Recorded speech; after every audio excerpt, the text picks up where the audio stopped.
कि मैं पढ़ रहा था अखबारात में, मीडिया में आया कि गुंटूर की एक औरत, तबलीगी जमात के लोग लखनऊ गए, लॉकडाउन जब से उनको रोक दिया गया, वहां पर कई टेस्ट हुए, इंजीनियरिंग कॉलेज में ले जाकर रख दिया गया। वो हमारी बहन हामिला थी, लखनऊ में गुंटूर की हमारी बहन जिसका नाम रिजवाना है। 4 टेस्ट हुए कोविड के, रिजवाना के, हमारी बहन रिजवाना के, हामिला थी, प्रेग्नेंट थी, 4 बार और 9 अफराद उनके साथ थे। 44 डेज, 44 दिन उनको रखा गया। और रिजवाना बार बार रिजवाना कह रही, देखो मैं प्रेग्नेंट हूं। लखनऊ में, उत्तर प्रदेश का कैपिटल, लखनऊ में उत्तर प्रदेश के चीफ मिनिस्टर का ऑफिस, घर वहां पर, भारत का सबसे बड़ा शहर हमारे नॉर्थ इंडिया का, और वहां पर होता यह है कि उसको ब्लीडिंग शुरू हो जाती है। वो कह रहे देखो खून निकल रहा है, मुझे फौरन अस्पताल लेकर जाओ। मगर नहीं, इतनी नफरत मुसलमानों से है, क्योंकि उस खातून का, उस महिला का नाम रिजवाना था, उसकी ब्लीडिंग चालू हो गई। तो हुक्मरानों ने कहा कि नहीं, तुम मुसलमान हो, तुमको अल्ट्रासाउंड की जरूरत नहीं है। बाद में अस्पतालों को लेकर गए, एक अस्पताल पर लेकर गए तो अस्पताल ने कहा कि ये मुसलमान है ना, हाँ इसकी रिपोर्ट कहाँ है, कोविड की नेगेटिव रिपोर्ट नहीं थी। मर हुआ क्या कि उसका मिसकैरेज हो गया, हमल साकित हो गया, क्योंकि 9 मई से 12 मई तक रिजवाना को कोई मेडिकल ट्रीटमेंट नहीं मिला। 44 दिन से रखे वजीर आजम। ये आपकी मोहब्बत है मुस्लिम महिलाओं के ताल्लुक से? आपने कहा था कि आप उनके भाई हैं। ट्रिपल तलाक के वक्त तो आपने बहुत सी बातें कही वजीर आजम। आपने यह तक कहा कि असदुद्दीन ओवैसी झूठा है, गलत बोलता है। मगर यह कैसे हुआ? रिजवाना की 9 मई से उत्तर प्रदेश के कैपिटल में कौन जिम्मेदार है उसके मिसकैरेज का? क्या गुनाह था उस हमारी इस बच्ची का, उस खातून का? क्या गुनाह किया था उसने कि उसको अपनी एक जान खोना पड़ा, अपनी औलाद? कौन जिम्मेदार है इसका? गुनाह सिर्फ उसका इतना था कि मुसलमान थी, यही गुनाह था इसका, और वो अपनी मिसकैरेज हो गया। उत्तर प्रदेश के कैपिटल में 9 मई से 3 दिन तक एक डॉक्टर नहीं मिलता।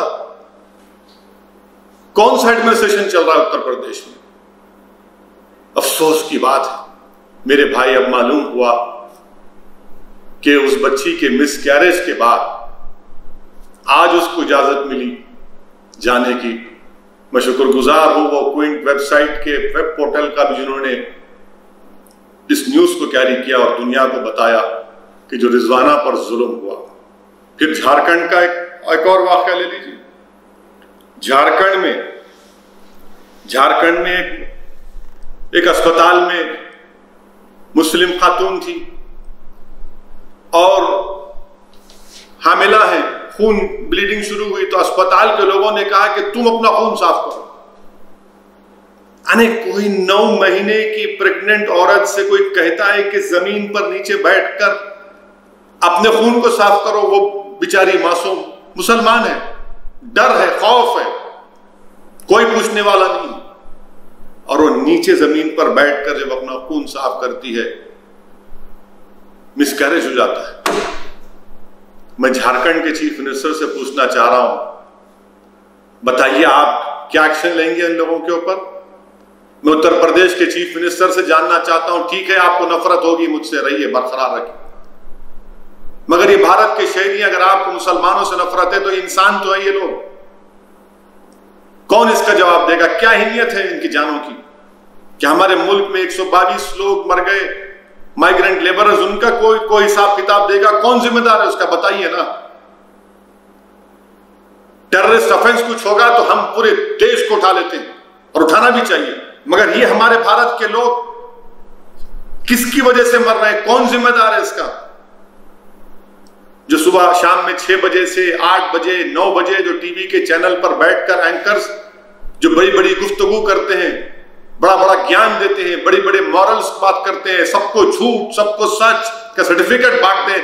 पूछिए ना कभी आप अपने एडिटर से पूछिए कि इन 122 मरने वालों का जिम्मेदार कौन है, रिजवाना के मिसकैरेज का जिम्मेदार कौन है, झारखंड की वो मुस्लिम बच्ची का जो मिसकैरेज है उसका जिम्मेदार कौन है। खुदकशी कर रहे हैं, रातों में जा रहे हैं हमारे माइग्रेंट लेबर लोग, टक्कर मारकर चले जा रहे हैं, कौन जिम्मेदार है उसका। मेरे भाई, मेरे अजीज दोस्तों और बुजुर्गों, झारखंड की हमारी उस महिला का नाम रिजवाना खातून था। रिजवाना खातून, आप बताइए, बल्कि उसको मारा गया, रिजवाना खातून को पीटा गया दवाखाने में। क्या हुकूमत है झारखंड की कि एक अस्पताल में मारते हैं किसी प्रेग्नेंट औरत को, पीटते हैं, उसको गाली देते हैं। ये गलत है, ये बिल्कुल गलत है।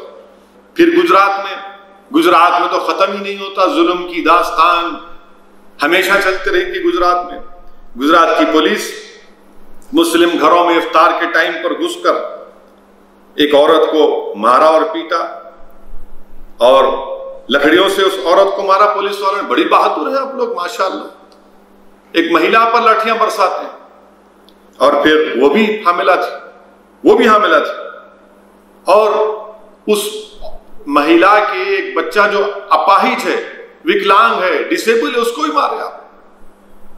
एक 62 ईयर ओल्ड आदमी है, उसको ही मार दिया, उसको पीटे। क्या बहादुरी है आपकी। और फिर ये जो हमारा माइग्रेंट लेबर्स जा रहे हैं, एक हमारी बहन जो महाराष्ट्र से मध्य प्रदेश की तरफ निकली थी, वो हामिला थी, प्रेग्नेंट थी, वो उसी सफर में एक बच्चे को पैदा करती है, और फिर उसके चंद घंटों के बाद फिर उस मासूम बच्चे को लेकर पैदल चलती जाती है।